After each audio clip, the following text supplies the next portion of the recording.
Чингис хааны алтан ураг өндөр гэгээн Занбазрын мэндэлсний 390 жилийн ой хүрээнд Монгол бахархлын өдөрт зориулж соёл спорт аялал жуулчлал залуучуудын яам Чингис хаан үндэсний музей, Занбазрын нэрэмжит дүрслэх урлагийн музей, Монголын үндэсний музей, Богд хааны ордон музей, Чойжин ламын сүм музей хамтран Монгол улсын ерөнхийлөгчийн ивэл дор Чингис хааны удмын хутагт дорны их сэргэн мандал тусгай үзэсгэлэнг зохион байгууллаа.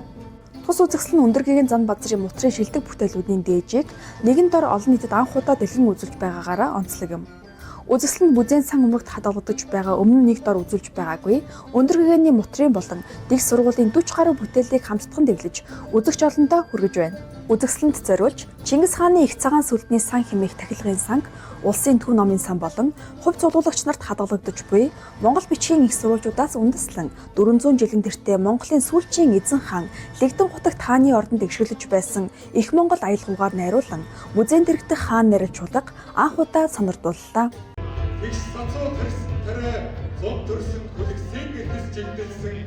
ийн ариун 3 цаг 3 амтад гал тос жимс өр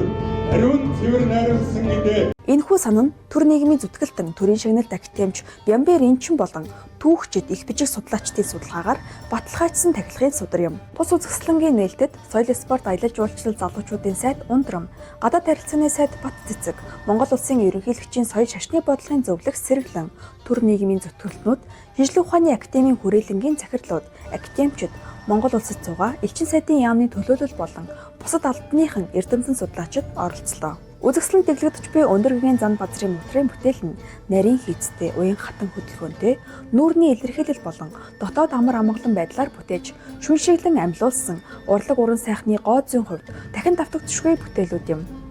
Чингис хааны удмын хутагт дорны их сэргэн мандалд үзэсгэлэн энэ сарын 29-ны өдрийг хүртэл музейн 9 давхрын тусгай үзэсгэлэнгийн танхимд өдөр бүр нээлттэй.